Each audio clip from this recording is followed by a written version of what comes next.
구약성경 이사야서 9장 1절로 7절 말씀을 제가 봉독하겠습니다. 전에 고통받던 자들에게는 흑암이 없으리로다. 옛적에는 여호와께서 스불론 땅과 납달리 땅이 멸시를 당하게 하셨더니 후에는 해변길과 요단 저쪽 이방의 갈릴리를 영화롭게 하셨느니라.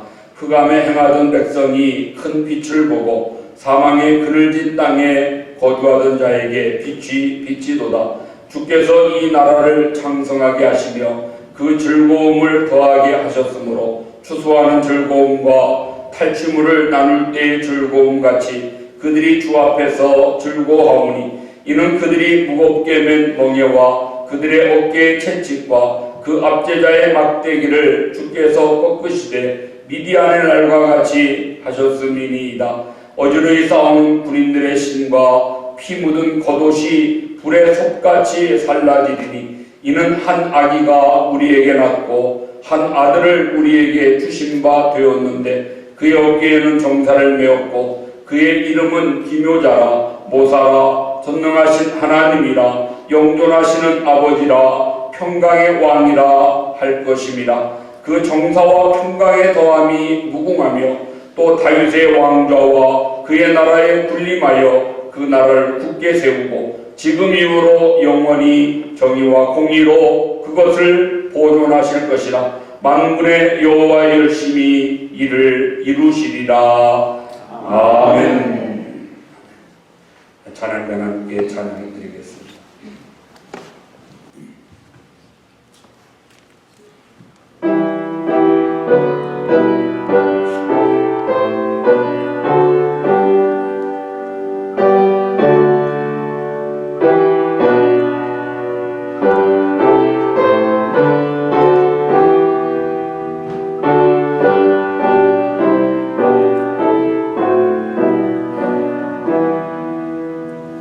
오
한번 같이 한번 크게 외쳐볼까요? 성탄절은 하나님의 열심히 이루셨습니다. 아멘. 네, 성탄은 하나님 열심히 만드신 것입니다. 네, 성탄절을 이제 한 주일 앞두고 있는데요. 성탄절은 예수님의 탄생을 예배하는, 예수님의 탄생을 찬양하는 절기가 성탄절입니다. 더도 덜도 말고 거기까지입니다. 예수님 우리 가운데 오심을 기뻐하고 그분이 우리 가운데 오셨음을 찬양하면서 그 예수님을 경배하는 날, 그날이 바로 성탄절인 줄을 믿습니다.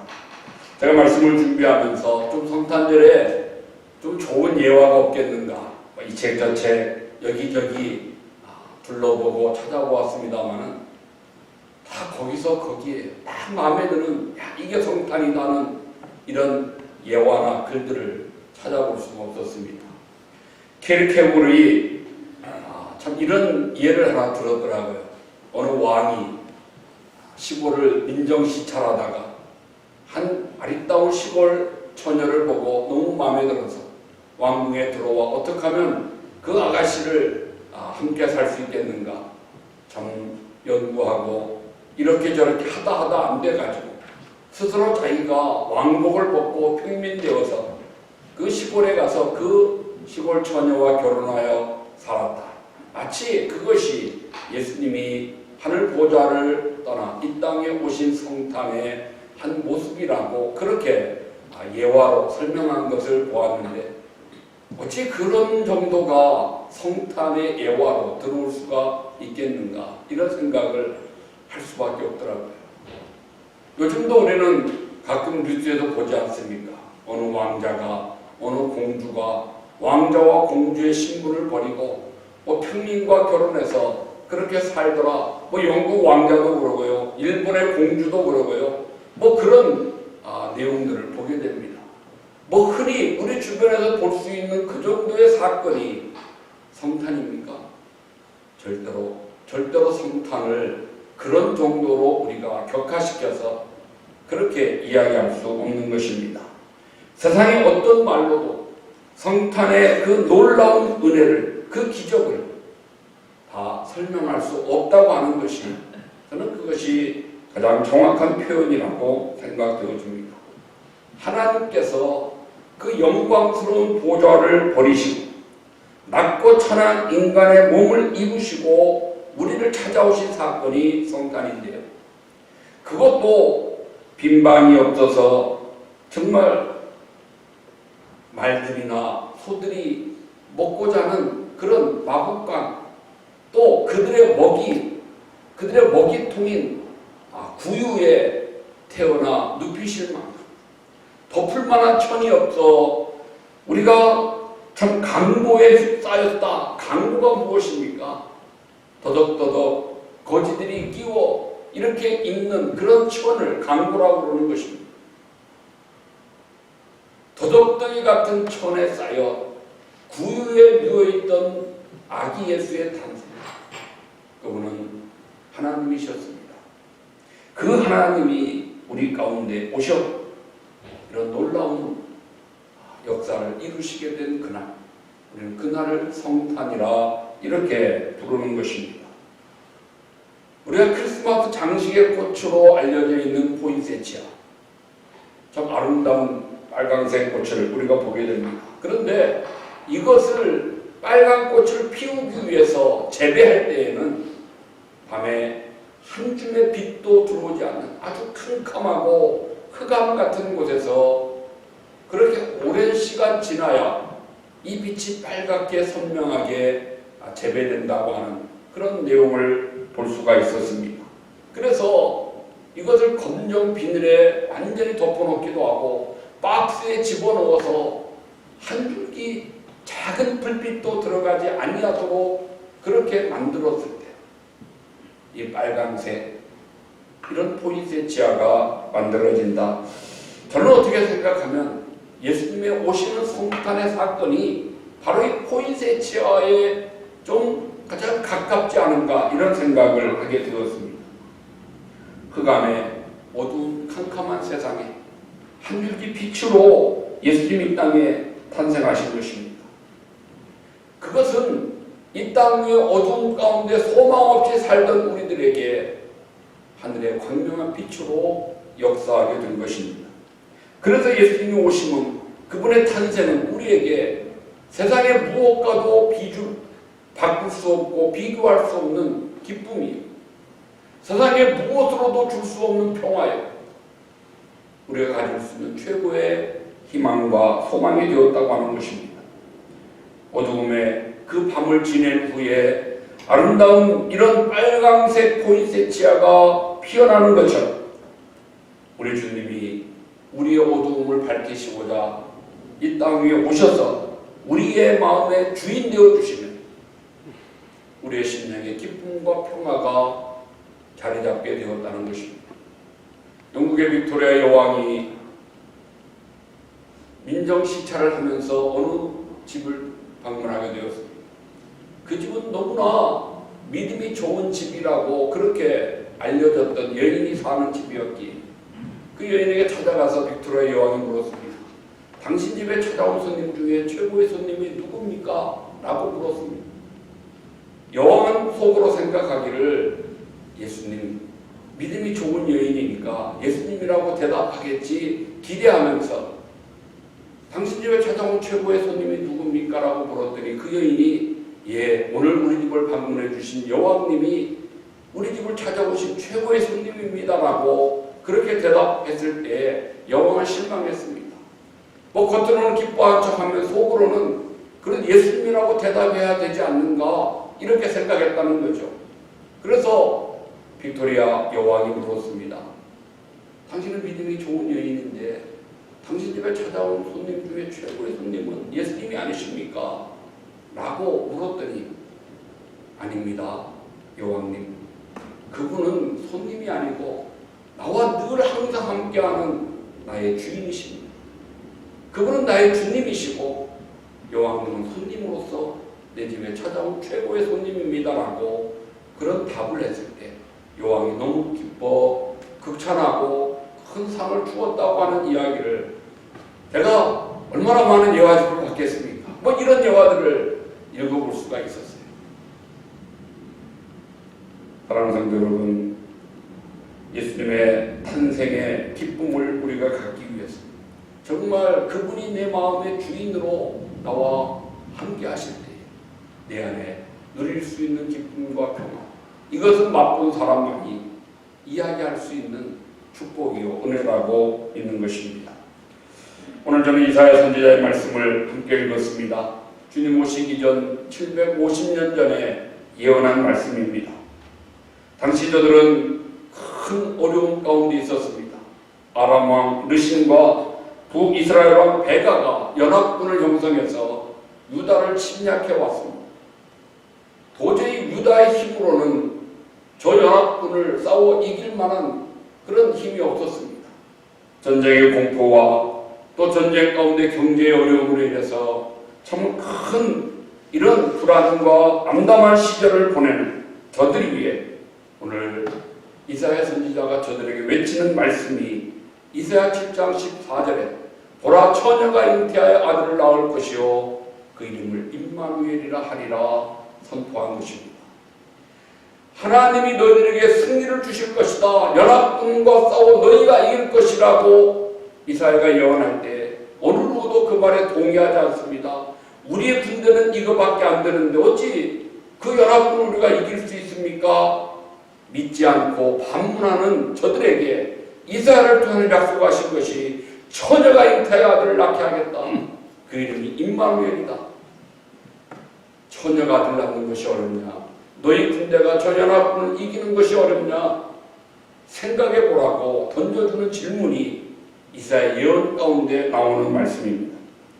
그리고 계속되는 예언의 말씀 가운데 오늘 9장 1절 말씀부터 스불론, 납달리, 갈릴리 이런 지역의 이름이 나오죠. 이건 유대 땅의 가장 변두리 지역입니다. 이방과 가장 접근해 있는 그런 땅이기에 끝없이 침략을 받으며 고통을 당했던 땅이 바로 스불론 납달리 땅, 갈릴리 나사렛 지역이었습니다. 또 이방과 경계이기 때문에 유다 사람들에게는 저들이 이방의 칼라가 강하다는 이유로 때로 멸시와 천대를 받는, 이방들에게 침략받고 자기 민족이 멸시받는 그런 지역의 사람이, 몰라 우리로 말하면 촌놈들이 갈릴리 나사렛 사람들입니다. 거기에도 무슨 선한 것이 나오겠느냐?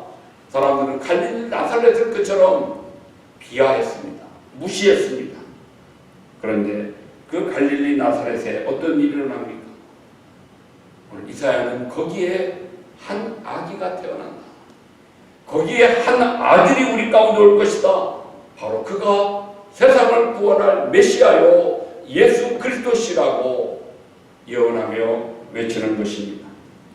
이 아기가 탄생함으로 말미암아 갈릴리는 더 이상 저주받은 땅, 멸시받는 땅, 사람들에게 참 이렇게 비하되는, 무시되는 그런 땅이 아니고 그 땅은 희망의 땅이요 축복의 땅이 될 것이라고 오늘 이사야가 그렇게 말씀하는 것입니다. 평강의 아기가 우리 가운데 오심으로 이 땅에서 고난받고 멸시당하는 사람들, 저들에게 하나님이 희망을 주실 것을 예언하는 것입니다. 정말 어렵게 힘들게 절망 속에 살아가는 그런 사람들에게까지는 예수님은 저들에게 새로운 희망을 주시는 소망의 하나님으로, 소망의 주님으로 오신 것입니다. 그래서 예수님의 오심은 곧 소망의 시작이 되었고, 어떻게 그분께서 그런 우리에게 희망이 되실 수 있는가를 오늘 이사야는 정확하게 5가지의 예수님의 이름으로 예언하는 것입니다. 5가지 이름 어떻게 우리에게 설명합니까? 첫 번째는 기묘자라 말씀합니다. 원더풀이란 단어입니다. 펠레라고 하는 히브리어인데요, 비범하다 이런 단어 뜻을 가지고 있습니다. His name is wonderful. 그의 이름이 원더풀이다, 참 경이로움이다, 놀라움이라고 그렇게 설명하는 것입니다. 여러분 생각을 해보십시오. 예수님 정말 놀라운 분 아닙니까? 잉태, 출생, 생애, 죽음, 부활, 그 어느 것 하나 우리와 같은 것이 무엇이 있습니까? 평범한 것이 뭐가 있었습니까? 어느 것 하나 평이로운 것 없이 그 모든 것이 놀라움이었습니다. 성령을 잉태하셨습니다. 동정녀 마리아에게 탄생하셨습니다. 사시는 동안 그의 생애, 그의 교훈, 그의 능력, 그의 사랑, 어느 인간도 어느 사람도 그렇게 행할 수 없는 삶을, 그런 생애를 사셨습니다. 죽음은 더 놀랍습니다. 온 인류의 죄를 지고 십자가에 못 박혀 죽으셨습니다. 더 놀라운 일은 죽음 가운데에서 죄의 권세를 이기시고 살아나셔서 부활하셨습니다. 인류 역사에 아무리 의학과 과학이 발달해도 설명할 수 없는 기적 중의 기적, 부활의 역사가 예수님에게 있었던 것입니다. 이제 더 놀라운 일이 우리 앞에 있습니다. 천사들의 호령 소리와 천사들의 나팔 소리와 함께 천군 천사 동원하셔서 대동하시고 이 땅의 심판주로, 심판의 왕으로 다시 오실 그날, 재림의 그날이 우리 앞에 기다리고 있는 것입니다. 그날 천지가, 우주가, 전 세계가 정말 깜짝 놀라는 그런 놀라운 날, 예수님 재림의 그날 우리 앞에 있을 것입니다. 예수님은 기묘자이십니다. 원더풀이십니다. 시작부터 그리고 마지막까지 그의 모든 것 전부가 원더풀, 인간의 말로는 설명할 수 없는 하나님의 놀라운 기적의 역사였음을 우리에게 증거하고 있습니다. 두 번째로 이사야는 그분의 이름을 모사라고 예언했습니다. 모사 그러니까 좀 어감이 좋지 않지요? 그래서 꽤나 부리고 뭐 술수나 부리는 것처럼 뭐 모사 이렇게 번역이 되었습니다만 영어로 He's a counselor, 상담자라는 뜻이 되겠습니다. 예수님께서는 지혜를 가지고 우리의 모든 문제에 해결을 주시는, 해답을 제시하시는 분이 바로 상담자 되시는 예수님이라는 것입니다. 히브리어로 요엣즈라고 하는 단어인데요. 지혜로 꽉 차있는 지혜자다라는 뜻입니다. 지혜 덩어리가 바로 예수님이시라는 겁니다. 그분은 우리 가운데 함께 하시는, 곁에서 우리를 도와주시는 보혜사 되신다고 또한 말씀하고 있습니다. 예수님께서 육신을 입으시고 이 땅에 사는 동안 우리가 경험해야 될 그 모든 일들을 다 겪으셨습니다. 그리고 예수님은 다 그 모든 것을 이기셨습니다. 어떻게 이길 수 있는가 노하우를 주님은 갖고 계신 것입니다. 인생의 모든 문제의 해답을 예수님은 가지고 계십니다. 그리고 그분이 우리 곁에서 우리를 도우시는 보혜사가 되십니다. 상담자가 되십니다. 오늘 우리 시대는 멘토 시대라고 이야기하는데 멘토링을 해주시는 것입니다. 우리가 묻으면 우리가 도와달라, 모든 것 다 갖고 모든 것 다 아시는 그분께서 기다리셨다가 정말 우리의 문제를 답을 알려주시고 우리의 문제 해결책을 또 손을 내밀어 우리를 끌어 도와주시는 상담자, 멘토, 그분이 모사 되시는 아기 예수님이시라고 우리에게 말씀하고 있습니다. 골로새 2장 3절에 그 안에는 지혜와 지식의 모든 보화가 감추어져 있습니다. 예수 그리스도 안에는 지혜와 지식의 모든 보물들이 다 감추어져 있습니다. 요엣즈, 정말 우리의 상담자, 우리의 모사, 지혜 되시는 그분을 우리가 만난다면, 그분과 함께하는 우리의 삶이 된다면 우리는 정말 새로운 인생, 놀라운 인생을 우리도 살게 될 것을 믿는 것입니다. 세 번째로 오늘 이사야는 예수님 그분은 전능하신 하나님이시라고 그렇게 소개했습니다. 엘 기볼이란 단어인데요. 맞서 싸워 승리하는 전능자, 기볼이란 엘, 하나님, 승리하시는 하나님, 전능하신 하나님 되신다고 말씀하십니다. 마리아 몸에서 태어나셨기에 완전한 인간이었죠. 동시에 그분은 하나님이셨음을 우리에게 말씀하시죠. 참 하나님이십니다.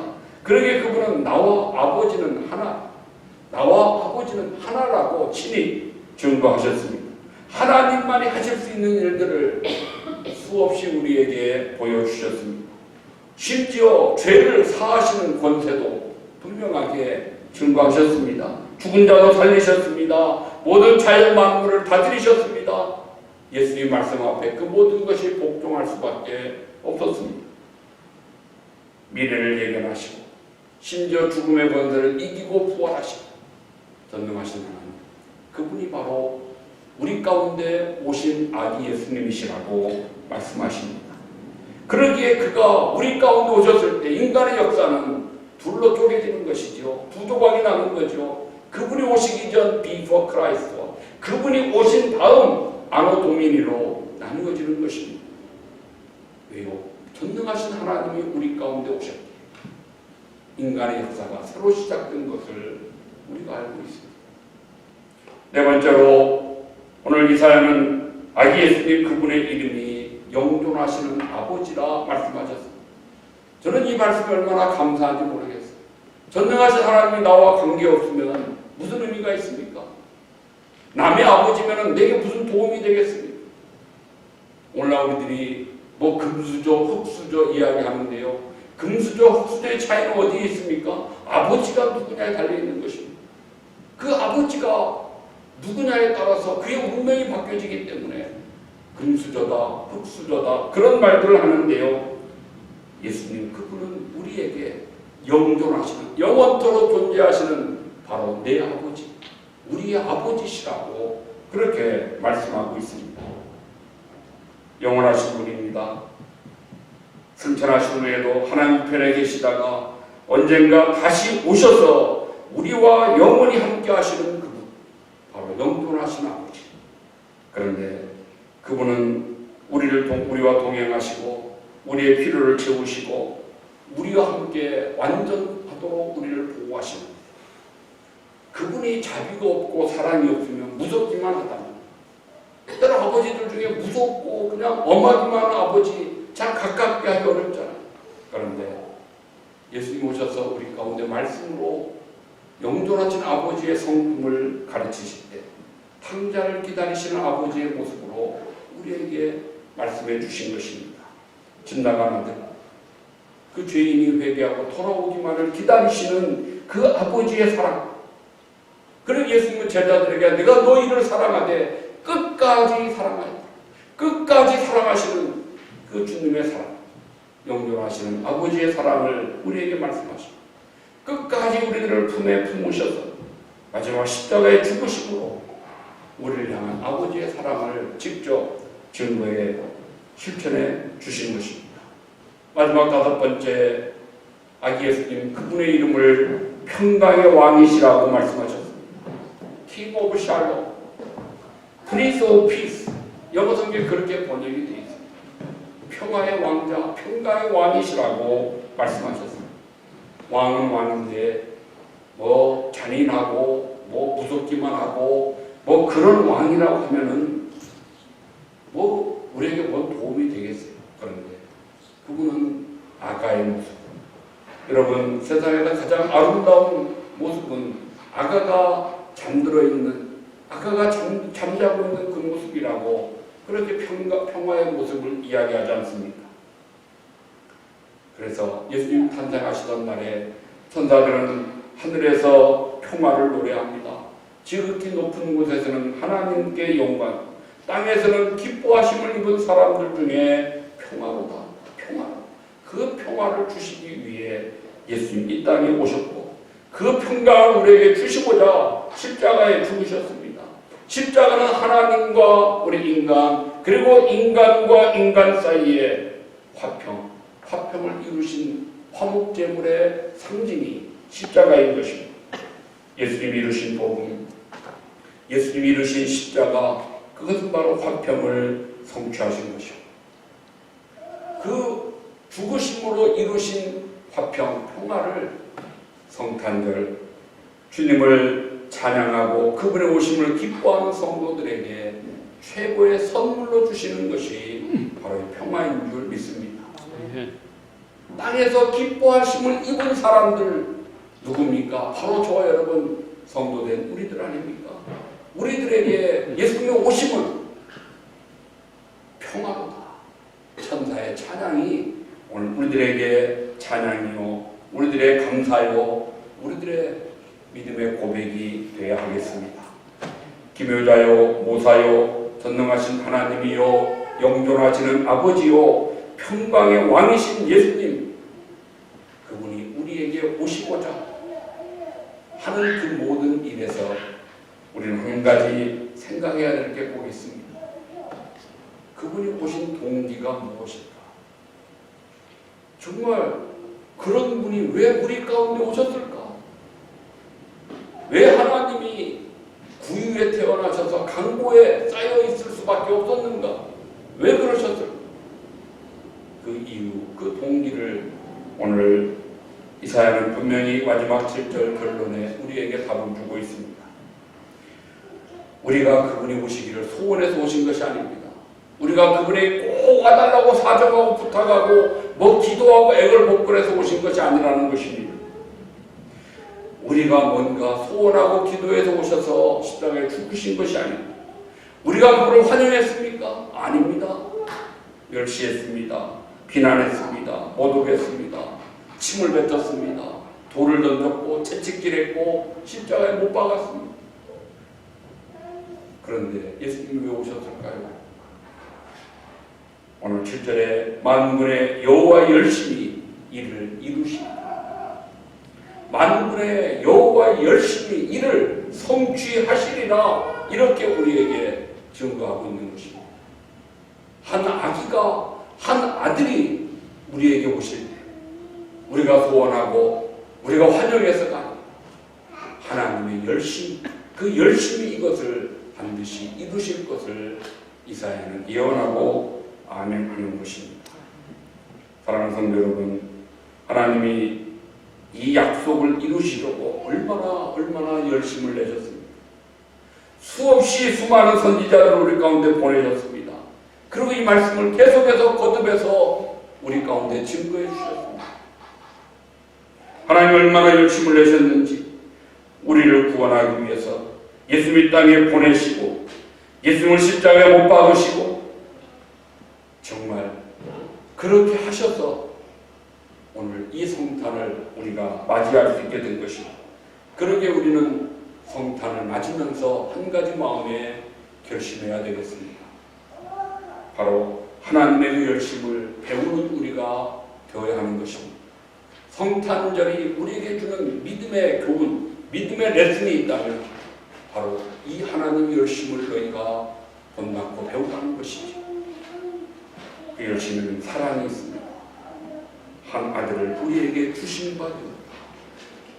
하나님이 세상을 이처럼 사랑하다 독생자를 주셨다. 여러분, 사랑은 주는 것입니다. 하나님은 우리를 위해서 우리를 사랑하시기 아들을 주셨습니다. 사랑은 주는 것입니다. 움켜쥐고 내 주머니에 가득가득 채우는 것이 사랑이 아니죠. 사랑은 가장 소중한 것도 아낌없이 주는 바로 나눔이 사랑입니다. 성탄절에 참된 정신은 하나님께서 가장 소중한 아들 예수 그리스도를 우리를 위해서 안아주시고, 그러기에 우리는 성탄에 우리 믿음의 교훈 첫 번째는 사랑의 열심을 가져야 됩니다. 두 번째는 실천의 열심을 가져야 됩니다. 본문을 메시아 예언이라고 하는데 오시기 전 700년, 750년 전에 약속된 이 말씀이 700년 후에 이루어지도록 하나님은 변함없이 신실하게 약속을 실천하셨습니다. 하나님 약속의 성취가 성탄 아닙니까? 그냥 약속하시고 700년이 지났는데 나 잊어버렸다. 여러분, 그러지 않으셨습니다. 믿음은 실천입니다. 믿음은 행함입니다. 믿음은 약속대로 이행하는 것입니다. 그게 믿음이지.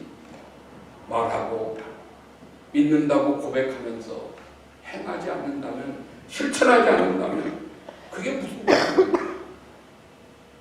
그러니까 성탄절의 참된 정신은 약속을 이행하는 실천.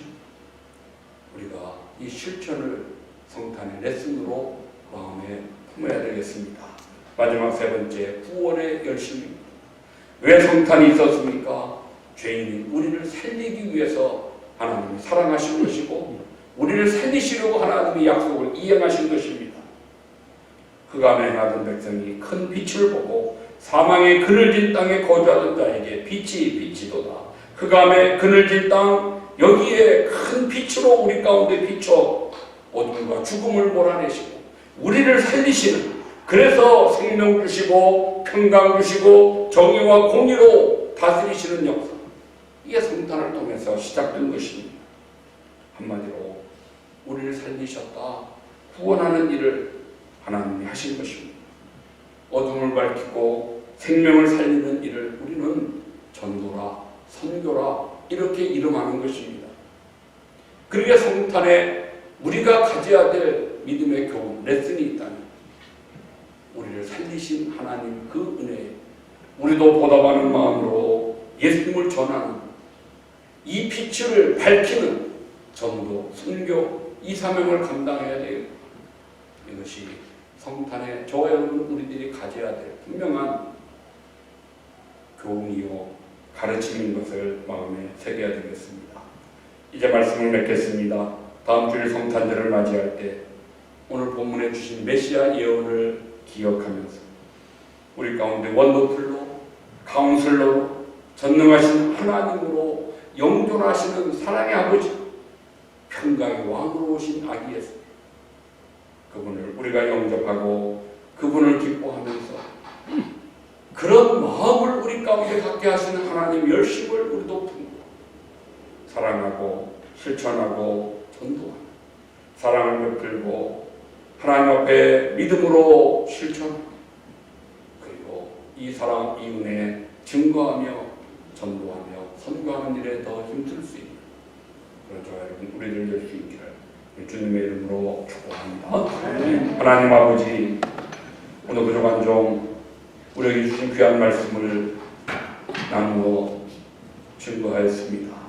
잘못된 것 주님 용서하시고 원하옵기는 우리 성도들의 마음속에 성탄의 귀한 교훈과 성탄에 담긴 이 아름다운 뜻을 새겨 하나님 앞에 더 사랑으로 믿음으로 선교하며 전도하는 그런 믿음의 원독들이 되게 하여 주옵소서. 참으로 원더풀로 우리 가운데 계시는 영존하신 우리 아버지 전능하신 하나님을 우리가 모사로 카운슬러로 모시고 보혜사 성령님의 가르치심 따라 참으로 평강의 왕 되시는 주님과 함께 그 평화를 누릴 수 있는 사랑하는 모든 믿음의 권속들 되게 하시고 우리의 가정 되도록 복내려 주옵소서. 바라옵기는 성탄절 이때에 우리 모두가 예배자로 살게 하시고 정말 그리스도의 오심을 기뻐하며 경배하는 날로 성탄절 우리 온 가족들이 함께 지켜 행하도록 주님 은혜로 감동으로 성령의 역사하심으로 주장하여 주시옵소서. 평강의 이 귀한 기쁨의 메시지가 우리의 심령 속에 한 주간 살아 움직이도록 은혜 주시기를 간절히 원하고 존귀하신 예수 그리스도의 이름으로 기도하옵나이다. 아멘. 우리 일어나셔서 눈들아 머리 들어라 먼저 찬양하겠습니다.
제시하시고 믿음의 승리의 길 가르치시는 성령 하나님의 감동 교통하심이 성탄절을 맞이하며 성탄에 담긴 레슨을 교훈을 마음에 새겨 사랑하며 실천하며 전도하며 선교하기를 다짐하며 소원하는 사랑하는 모든 성도들 심령 위에 가정 위에 자녀들 위에 생업 위에 기도하는 제목들 위에 빛값으로 사고 세우신 주님의 몸된 교회 위에 이제로 영원토록 함께 있을지어다.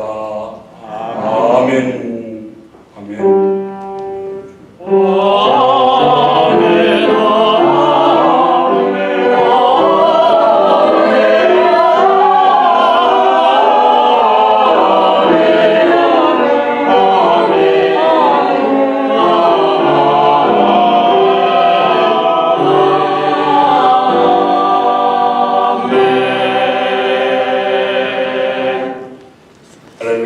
감사합니다. 예고를 마쳤습니다.